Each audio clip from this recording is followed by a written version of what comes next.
My name's Tom Wheeler, and I never planned on being anybody's dad. Hell, at 32, I was still figuring out how to keep my own life from falling apart, paying rent on a one-bedroom in Boise, working construction, drinking too much on weekends. Then I met Sarah.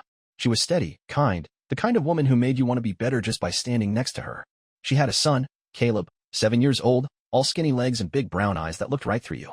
His dad, Mike, was long gone, split when Caleb was 3, left Sarah to pick up the pieces. He's not around, she told me early on, her voice flat, like she'd made peace with it. I didn't push. Figured it wasn't my place. First time I met Caleb, he was drawing dinosaurs on the back of a pizza box at Sarah's kitchen table. He didn't look up, just said, "You're not my dad." I laughed, said, "Nope, just Tom." Sarah shot me a look, half apology, half hope. I didn't know then what I was signing up for, but I knew I wanted to stick around. For her. For him, too, maybe, even if he didn't want me yet. We got married a year later, nothing fancy, just a courthouse deal with burgers after. Caleb was there, tugging at his tie, asking when he could have cake. I thought, all right, this is it. This is family. I didn't have a clue how deep it'd cut me later, but at the time, it felt right. Sarah worked nights as a nurse, so I stepped up. Packed Caleb's lunches, peanut butter and jelly, every day, because it's all he'd eat. Drove him to school, helped with math homework I barely understood myself. I was there for the little stuff, skinned knees, lost sneakers, the time he cried because some kid said he didn't have a real dad. I told him, "You got me, kid. That's real enough." He hugged me, and I thought, yeah, this is what it's about. 10 years, I raised that boy.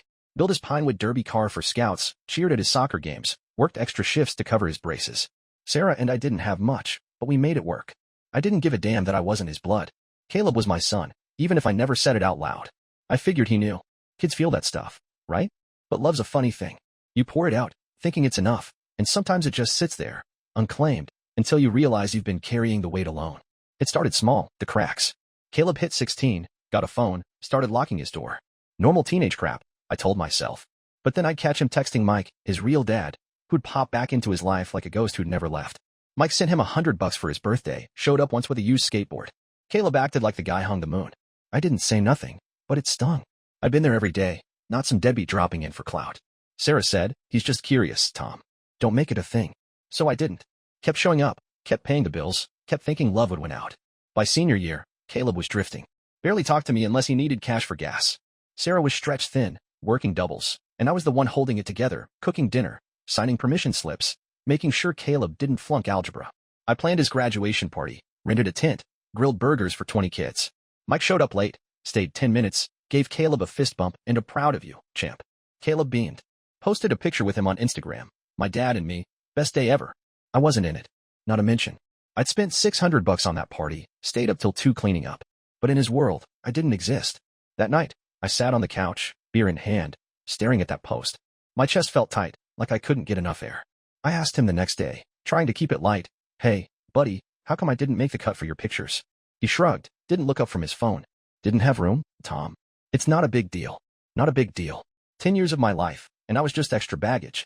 I nodded, walked away, told myself to let it go. But it was like a splinter under my skin, small at first, but it kept working deeper. Sarah noticed I was off, asked what was wrong.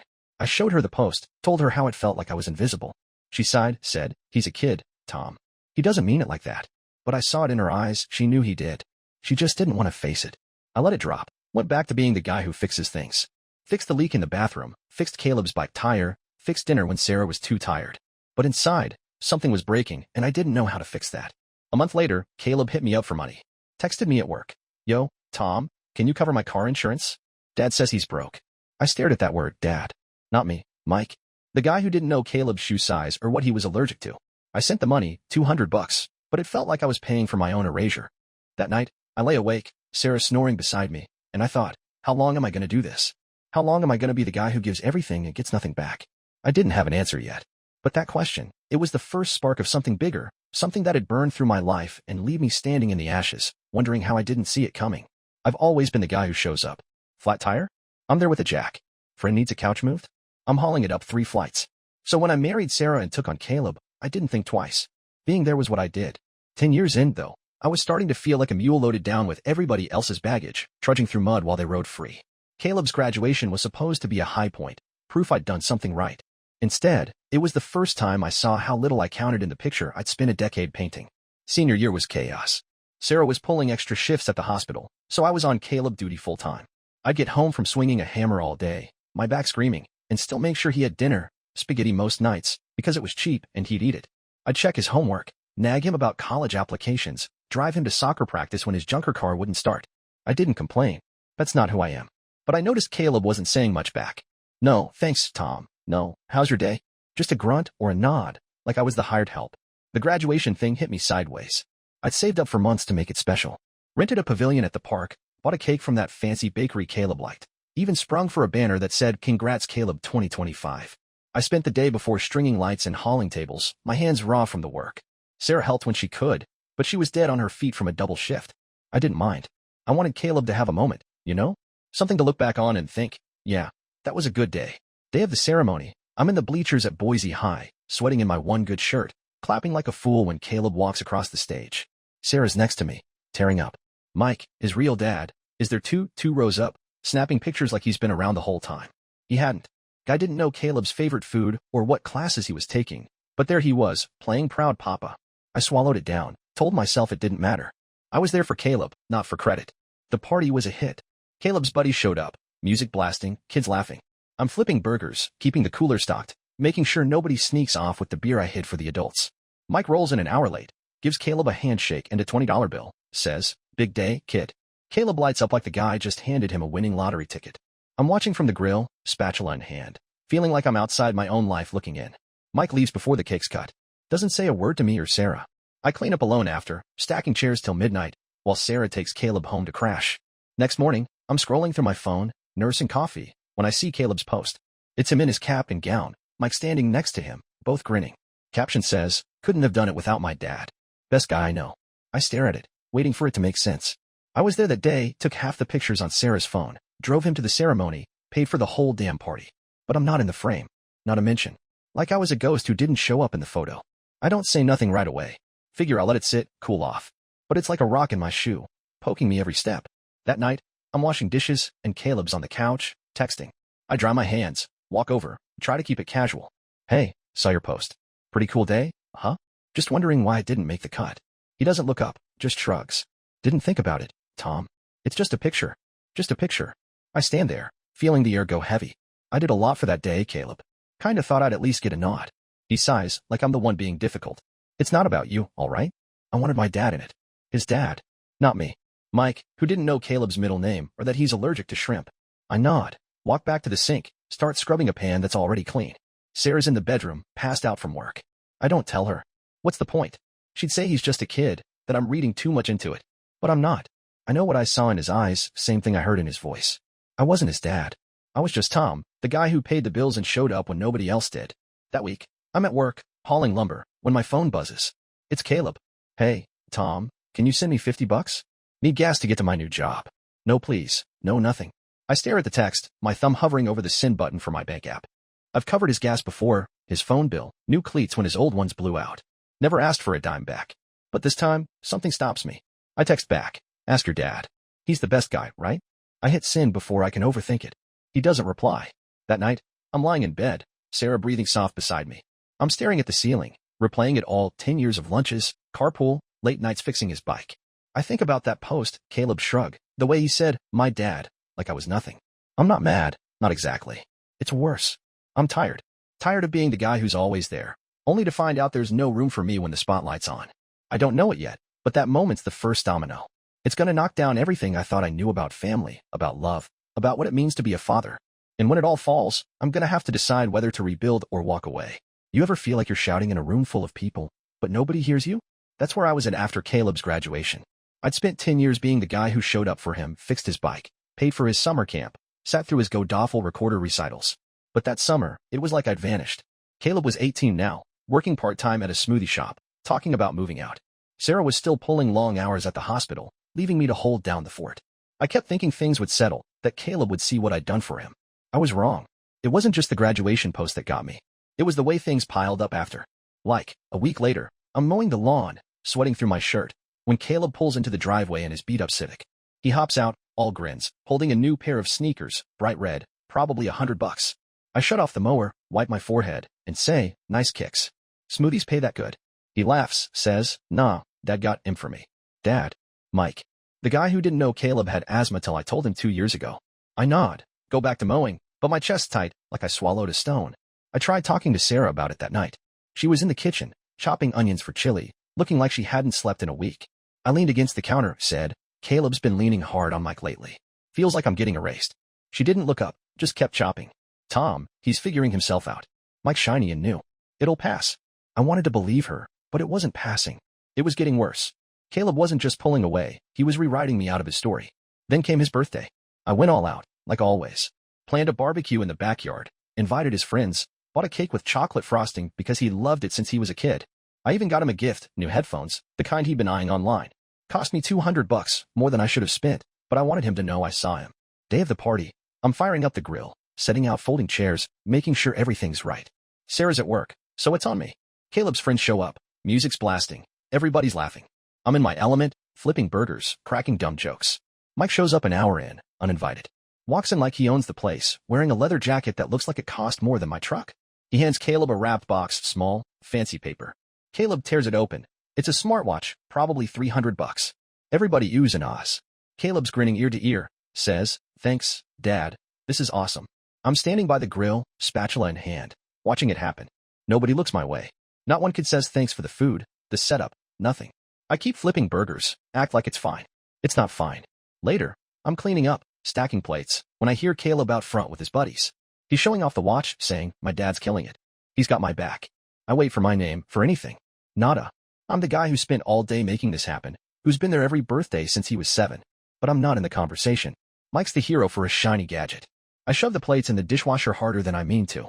That night, Caleb posts about the party. Pictures him and Mike, watch gleaming on his wrist. Caption, "Best birthday yet. Thanks, Dad, for making it special." I'm not tagged, not mentioned. I check the other photos, ones I took, ones where I'm standing right there. I'm cropped out. My arm's in one shot, that's it. 10 years, and I'm a goddamn elbow. I sit on the couch, phone in my lap, feeling like I got punched. Sarah's asleep. I don't wake her. What's there to say? She'd tell me I'm overreacting, that Caleb's just a kid. But he's not a kid anymore. He's choosing who matters, and it ain't me. Next day, I'm at work, framing a house, when my phone buzzes. Caleb again. "Hey, Tom, can you cover my phone bill? It's due tomorrow, and I'm short. $90. I've paid it before, no question. But now I'm thinking about that watch, that post, the way he said Dad, like Mike's the only one who's ever been there. I text back, "Ask your dad. He's killing it, right?" I hit send, pocket my phone, go back to hammering nails. He doesn't text back. I get home, and Sarah's in the living room, folding laundry. She looks up, says, "Caleb told me you blew him off about the phone bill. What's going on, Tom?" I take a deep breath, try to keep it together. "Sarah, I'm tired of being the ATM for a kid who acts like I'm nobody. He's got Mike now. Let him handle it." She frowns, sets down a towel. "You're his father, Tom, not Mike." I laugh, short and bitter. "Tell that to Caleb. I'm just the guy who pays for stuff." She shakes her head, goes back to folding. "You're making this harder than it needs to be." Maybe I was. But it didn't feel hard. It felt true. I'd been carrying this family on my back, thinking it'd mean something. Now I was seeing it clear. I was the scaffolding, not the house. Useful till the job's done, then torn down. I went to bed that night, Sarah's words ringing in my ears, Caleb's post burned into my brain. I didn't sleep much. Kept thinking about all the years I gave, all the times I showed up, and how none of it seemed to stick. I wasn't ready to walk away, not yet. But I was starting to wonder how much longer I could keep standing in a place where I was invisible. I've never been one for ultimatums. Always figured you work things out, talk it through, find a way. But there comes a moment when you realize talking's just noise, and the only way forward is to plant your feet and say, enough. For me, that moment came a month after Caleb's birthday, when I saw how far I'd fallen in the pecking order of my own life. 10 years I'd given to him and Sarah, thinking it made us family. Now I was starting to see I'd been more like a tenant, paying rent and sweat and sacrifice, but never owning a piece of the place. Caleb was still working at the smoothie shop, spending his cash on dumb stuff like energy drinks and car decals. He'd moved out, sort of, crashing with a buddy in a rundown apartment across town. But he was back at our place half the time, eating our food, leaving dishes in the sink. Sarah let it slide. "He's finding his way, Tom," she'd say, like it was normal for an 18-year-old to act like a guest who never checks out. I didn't push her on it. She was worn thin from work, and I didn't want to be the bad guy. But every time Caleb breezed through, barely looking at me, it chipped away at something inside. Then Mike started showing up more. Not just for birthdays or photo ops, real visits. He'd swing by Caleb's apartment, take him to dinner, call him up like they were buddies. Caleb ate it up. Posted pictures of them at a burger joint, at a car show, captions like, "Catching up with Dad." Good times. I wasn't in those either. Didn't expect to be, but it still hit like a slap. I'd been the one teaching him to drive, fixing his car when it broke down, but Mike got the spotlight for a $20 cheeseburger. I tried to let it go, focus on my own life. Work was steady, long days framing houses, coming home with sawdust in my boots. I'd crack a beer, watch a game, try to pretend everything was fine. But it wasn't.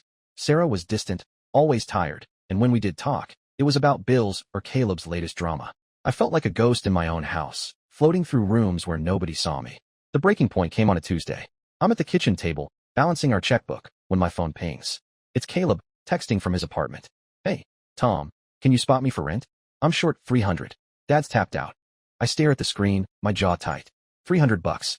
I'd covered his rent before, last month before that, because Sarah asked me to, said he'd get on his feet soon. But this time, I'm thinking about those pictures, the way he calls Mike dad, like I'm just the landlord. I text back, ask your dad. He's got you for burgers, right? I hit send, set the phone down, go back to my numbers. An hour later, Caleb calls. I let it ring twice before I pick up. Tom, what's your deal? He says, voice sharp. I need help, and you're being a jerk about it. I laugh, not because it's funny, but because I'm stunned. My deal? Caleb, I've been helping you for 10 years. When's it my turn to get a little respect? He scoffs. Respect? You're not my dad, Tom. You're just there. Just there. Like I'm a piece of furniture. I grip the phone, try to keep my voice steady. Yeah, well, this piece of furniture's done paying your way. Figure it out. I hang up before he can say more. Sarah's home by then, changing out of her scrubs. She hears me slam the phone down, comes into the kitchen. What's going on? She asks, eyes narrow. I tell her, his text, my response, the call. She sighs, rubs her temples. Tom, he's struggling. Why do you have to make it personal? I stand up, chair scraping the floor. Personal? Sarah, he just told me I'm nothing to him. I've been bankrolling his life, and I'm nothing. How's that not personal? She shakes her head, like I'm the one who's lost it. You're supposed to be the adult here. He's still our kid. Our kid. I want to believe that, but it's hard when the kid's made it clear I'm not his anything. I don't yell, don't curse, just look at her and say, I'm done being the guy who gives everything and gets spit on. Done. I walk out to the garage, grab a screwdriver, start tightening bolts on a workbench I built last year. Anything to keep my hands busy. Sarah doesn't follow. I didn't expect her to. That night, I'm on the couch, TV off, thinking about what Caleb said. You're not my dad. I knew that, always did. But I thought I was something, maybe not blood, but family. Now I'm wondering if I've been fooling myself, seeing a bond where there was only obligation. I think about all I've given up, vacations I didn't take, nights out I skipped to save for Caleb's soccer fees, a truck I could have bought if I hadn't paid for his car repairs. I don't regret it, not exactly. I loved him. Still do. But love's a heavy thing when it's one-sided. Next morning, I check my phone. No text from Caleb, no apology, nothing. Just a notification from the bank. Automatic payment for his phone bill, $60, coming out of my account. I'd forgotten to cancel it. I sit there, coffee going cold, and I make a decision. I open the banking app, shut off the autopay, then send Caleb a transfer, $1. In the memo, I write, get your dad to cover it now. I hit confirm, lean back, feel something shift. It's not anger, not yet. It's clarity. I've been carrying a weight I didn't sign up for, and I'm ready to set it down. I don't tell Sarah. Don't need to. She's got enough on her plate, and I'm not sure she'd get it anyway. But as I head to work, toolbox in hand, I feel lighter, like I've taken back a piece of myself. I don't know what's coming next, but I know I'm not invisible anymore. Not to me. Drawing that line with Caleb felt good for about 10 minutes. Sending that $1 transfer, telling him to lean on his real dad, was like flipping a switch in my head. I wasn't just gonna roll over anymore. But life don't let you walk away clean. You make a stand, and the world pushes back. That's what happened next, and it wasn't pretty. Sarah found out about the transfer before I could tell her. Caleb must have texted her, because I got home from work to find her in the living room, arms crossed, eyes like steel. Tom, what the hell were you thinking? She said, voice low but sharp. I set my toolbox down, took a breath. I was thinking I'm tired of being a doormat, Sarah. He needed money. I told him to ask Mike. That's it. She shook her head, like I'd kicked a puppy. You sent him $1, Tom. $1. With a note rubbing it in his face. He's humiliated. Humiliated. That word stuck in my craw. He's humiliated? I said, louder than I meant. What about me? 10 years I've been there. Paid for his clothes, his car, his damn braces. And he crops me out of his life, calls Mike his dad like I'm nobody. Where's my humiliation in this? Sarah's face softened, but only a bit. He's young, Tom. He's messed up. You're the grown-up here. You don't get to play petty. I laughed, bitter as black coffee. Petty? I'm done bleeding for a kid who doesn't even see me. She didn't say much after that, just went to bed. I stayed up, staring at the TV with the sound off, thinking about what she said. Maybe I was petty. Maybe I should have just sent the $300 and swallowed my pride. But pride's a funny thing. It's all you got left when respect's gone. And I was running low on both. Caleb didn't call, didn't text. I figured he was licking his wounds, maybe rethinking things. Wrong again. 2 days later, I'm at the job site, nailing drywall, when my phone lights up with notifications. It's a post from Caleb, public, tagged so I'd see it. Pictures him looking sad, sitting on his apartment couch. Caption reads, "Some people only care about you when they can control you." Learning who family really is. Comments are pouring in, his buddies, some strangers, all piling on. Screw that guy. You deserve better, bro. I know they're talking about me. I'm that guy. I stand there, hammer in hand, feeling like I got hit by a truck. This kid I raised, who I taught to ride a bike, who I stayed up with when he had nightmares. He's turning me into the villain. For what? Because I stopped paying his way? I scroll through the post, see a link he dropped, a crowdfunding page. Help Caleb get free, it's called. Says he's stuck with a toxic stepdad who's been holding money over his head. Already got $500 in donations. People are eating it up, calling me a jerk. Worse. I don't tell Sarah right away. Can't. I'm too raw. Instead, I drive home after work, sit in my truck in the driveway, and read it again. Every word's a knife. Toxic. Control. Stepdad. Not even my name, just a shadow to hate. I think about the years I gave him, the time I took off work to watch his games, the nights I spent fixing his car so he could get to school. All invisible now, twisted into something ugly. When I finally go inside, Sarah's at the kitchen table, staring at her phone. She looks up, eyes red. "Did you see it?" she asks. I nod, sit across from her. "Yeah, he's got a hell of a story going." She shakes her head, voice shaky. "I don't know why he's doing this, Tom. I don't. I want to say it's because we let him, because we gave too much and asked for nothing back. But I don't. Instead, I say, I'm not paying for him anymore, Sarah. Not a cent. He wants to make me the bad guy? Fine. I'm done playing the fool." She doesn't argue, which surprises me. Just reaches for my hand, squeezes it. "I'm sorry, Tom. I didn't think it'd come to this." I squeeze back, but I'm not sure what to feel. Part of me wants to fix it, call Caleb, sort it out. But another part, the part that's been growing since that graduation post, says no. I've been fixing things for too long. Let him fix himself. Next day, Mike calls. First time in years. I'm in the garage, sanding a shelf I'm building for Sarah. I pick up, expecting a fight. Instead, he's calm, almost smug. "Tom, you gotta ease up on Caleb," he says. "Kid's hurting. That stunt with the dollar? Low blow." I grip the sandpaper, knuckles white. Low blow? "Mike, where were you when he needed diapers, doctor visits, a roof? I've been here. You don't get to lecture me." He sighs, like I'm the one being unreasonable. "Look, I'm trying to step up now. Maybe you should step back." I hang up, throw the sandpaper across the room. Step back. Like I haven't been shoved back already. That night, I block Caleb's number. Block Mike too. I don't tell Sarah, she's got enough to carry. But as I lie in bed, her breathing steady beside me, I feel it. A fuse is lit, and it's burning towards something I can't stop. I don't know what's next, but I know I'm not going back to being the guy who takes it all and says nothing. The thing about a fuse is, once it's burning, you can't snuff it out. You either let it blow, or you get out of the way. After Caleb's post and that crowdfunding stunt, I was done waiting for the explosion. I'd spent 10 years building a family, thinking it'd hold. Now it was crumbling, and I wasn't going to stand in the rubble begging for it to stay up. Sarah tried to bridge things. She called Caleb, asked him to take down the post, to talk to me. He wouldn't. Said he was done with Tom's drama. Drama. Like I was the one stirring things up. She came back from that call looking like she'd aged a year, sat me down, said, "I don't know how to fix this, Tom. I don't." I looked at her, saw the woman I loved, but also saw the gap between us. She wanted to save Caleb. I wanted to save myself. For the first time, I wasn't sure we were on the same team. I started pulling back. Stopped checking Caleb's social media. Stopped asking Sarah if he'd come around. I focused on work. Long days on construction sites, coming home too tired to think. But the house felt different. Every room held a memory of something I'd done for him. The dining table where we did homework, the garage where I fixed his bike. It was like living in a museum of my own mistakes, and I was starting to hate the exhibit. Then Mike showed up at my job. Middle of the day, I'm hauling lumber, and there he is, leaning against his shiny new truck like he's auditioning for a movie. "Tom, we gotta talk," he says. I wipe sweat off my brow, set the boards down. "Ain't much to say, Mike. You got what you wanted." He frowns, steps closer. "Caleb's my son. I'm trying to do right by him. You're making it hard with this tough guy act." I laugh, loud enough the other guys look over. "Tough guy? I raised your kid for 10 years while you were off doing God knows what. Now you're back, and I'm the problem? Get lost." He doesn't move, just looks at me like I'm the one who don't belong. "You're not his dad, Tom. Never were. Maybe it's time you accepted that." I don't swing at him, though I want to. Instead, I pick up my boards, walk away, let his words burn. Not his dad. I knew that, deep down, but hearing it out loud was like a nail through my hand. I worked late that day, stayed till the site was empty, trying to hammer out the hurt. Didn't work. When I got home, Sarah was waiting. She'd seen the crowdfunding page, read the comments calling me a deadbeat, a bully. "Tom, this is getting out of hand," she said, voice cracking. "He's hurting people, us, you." I told him to stop, but he won't listen. I sat across from her, feeling a cold settle in. Then maybe it's time I go, Sarah. I can't keep living in a house where I'm the enemy.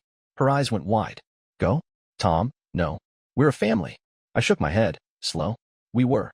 But Caleb's made it clear I'm not part of it. And you're stuck in the middle, trying to save him. I get it. But I'm done fighting for a spot that ain't mine. She cried, begged me to stay, said we'd work it out. I wanted to believe her, but I'd heard that song before. I slept in the guest room that night, first time in years. Next day, I called a buddy who had a spare room, started packing a bag. I didn't take much clothes, tools, a picture of me and Sarah from our wedding day. Left the rest behind, like shedding a skin that didn't fit anymore. Before I left, I did one last thing. I sat at the kitchen table, opened my bank app, and canceled every payment tied to Caleb, phone, insurance, that streaming account he used. Then I sent him a final transfer, $10. Memo said, by your own story now. I hit send, grabbed my keys, walked out. Sarah was at work. I didn't leave a note. Figured she'd know why. I moved into my buddy's place, a cramped apartment that smelled like old pizza. It wasn't home, but it was quiet. For the first time in a decade, I wasn't carrying anybody else's weight.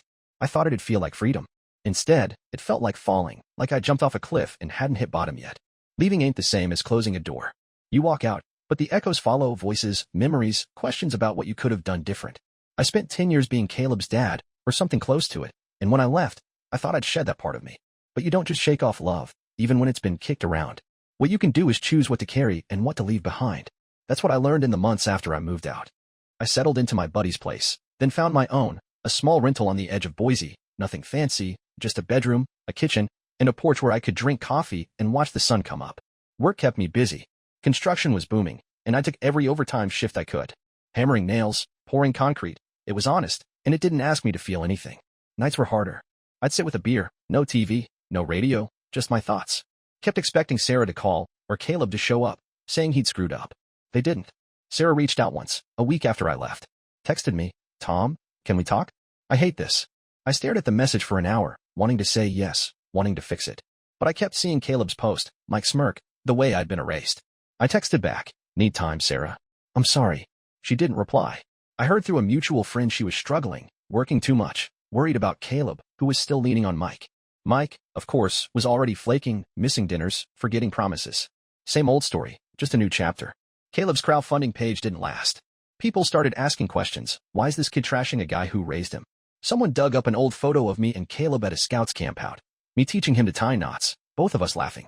It spread online, got more likes than his sob story. Donations dried up.